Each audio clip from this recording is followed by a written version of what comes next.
Breaking news AP ముఖ్యమంత్రి చంద్రబాబు రాసిన లేఖపై CM Revanth Reddy సానుకూలంగా స్పందించారు. ఈ క్రమంలోనే చంద్రబాబుకు నేడు లెటర్ రాయనున్నట్లు తెలుస్తోంది. 6వ తేదీన ఇరు రాష్ట్రాల సీఎంలు భేటీ కానుండగా ప్రజాభవన్లో ఈ సమావేశం జరగనున్నట్లు భావిస్తున్నారు. అయితే పక్క రాష్ట్రంతో సఖ్యతగా ఉంటామని మొదటి నుంచి రేవంత్ చెబుతున్నారు. ఈ క్రమంలోనే విభజన అంశాలు, అపరిష్కృత అంశాలపై రెండు తెలుగు రాష్ట్రాల సీఎంలు చర్చించే అవకాశం ఉంది. అలానే ఇరు రాష్ట్రాలకు ప్రయోజనం చేకూరేలా నిర్ణయం తీసుకుందామనే ధోరణిలో చర్చలు జరిగే ఛాన్స్ ఉందని రాజకీయ విశ్లేషకులు అభిప్రాయం వ్యక్తం చేస్తున్నారు.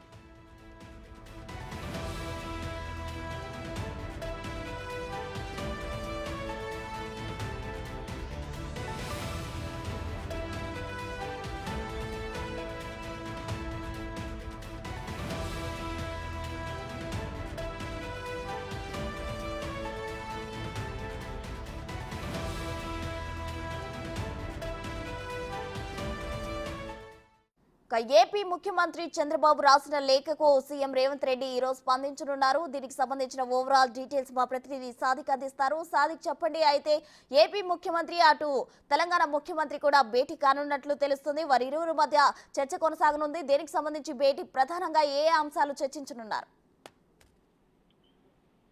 ప్రసన్న చంద్రబాబు నాయుడు రాసినటువంటి లేఖకు ఈ రోజు ముఖ్యమంత్రి రేవంత్ రెడ్డి స్పందనగా మరో లేఖ రాయనున్నారు. ప్రధానంగా ఈ నెల 6వ తారీఖు రోజు మధ్యాహ్నం ఇరు రాష్ట్రాల ముఖ్యమంత్రులు సమావేశం సంబంధించిన అంశం పైన పూర్తి స్థాయిలో కూడా రేవంత్ రెడ్డి ఏపీ సీఎం చంద్రబాబుకు లేఖ రాయనున్నారు.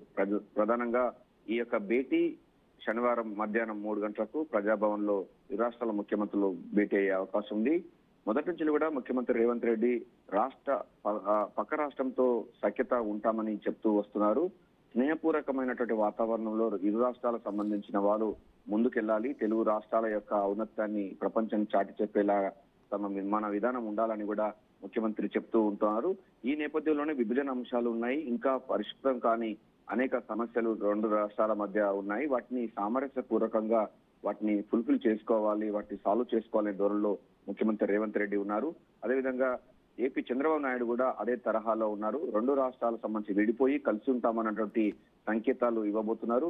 ఉద్యమ సమయంలో కూడా విడిపోయి సఖ్యతగా ఉండాలని కూడా ఆలోచనలో చేసినప్పటికీ గత ప్రభుత్వాలు దీన్ని ఇచ్చిపుచ్చుకునే ధోరణులు కాకుండా ఒక కక్షపూరితమైనటువంటి విధానాలు అవలంబించిన విషయం తెలిసిందే. దానికి చరమగీతం పాడి రెండు రాష్ట్రాలకు సంబంధించిన తెలుగు ప్రజలు ఒకే ఘాటును తీసుకొచ్చే లక్ష్యంగా ఇరు రాష్ట్రాల ముఖ్యమంత్రులు భేటీ కావడం అన్నది ప్రాధాన్యత సంతరించుకుంది.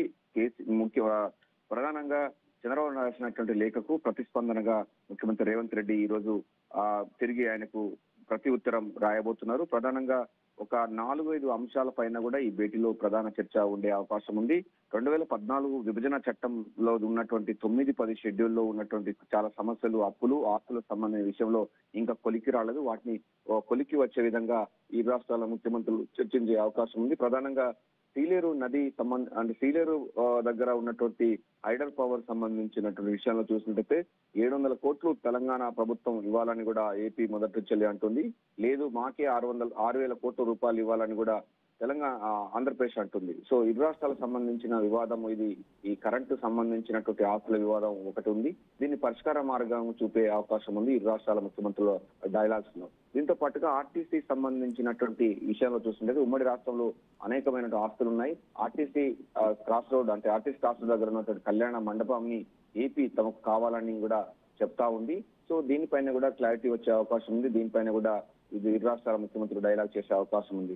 ఇక 2014 నుంచి వెళ్ళి 2024 జూన్ 2వ తారీఖు వరకు కూడా ఉమ్మడి రాజధాని హైదరాబాద్ ఉన్న నేపథ్యంలో ఒక 3 బిల్డింగ్స్ ఏపీ ఆధీనంలో ఉన్నాయి.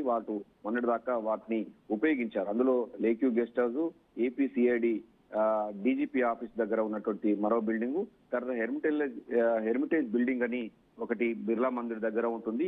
ఈ 3 బిల్డింగ్స్ కూడా ఆంధ్రప్రదేశ్ ఇప్పటి వరకు వాడుకుంది. వీటిని మరోసారి కూడా తమకు రెంట్కు ఇవ్వాలని కూడా ఏపీ ప్రభుత్వం అడిగే అవకాశం అయితే కనబడుతుంది.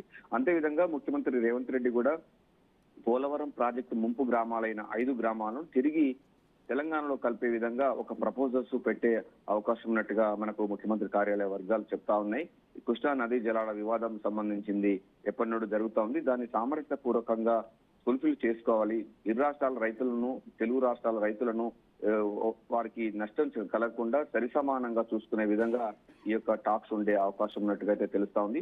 ఏదైనప్పటికీ ప్రస్తుతం ఒక రెండు రాష్ట్రాల ముఖ్యమంత్రులు ఒక వేదికపై వచ్చి విభజన సంబంధించినటువంటి అంశాలను, అదేవిధంగా పరిష్కృతం కానిటువంటి అనేక సమస్యలను సామరస్య పూర్వకంగా, స్నేహపూర్వకంగా, అభివృద్ధి లక్ష్యంగా వీరి యొక్క భేటీ కొనసాగే అవకాశం అయితే కనబడుతుంది. Right Sadiq, thank you.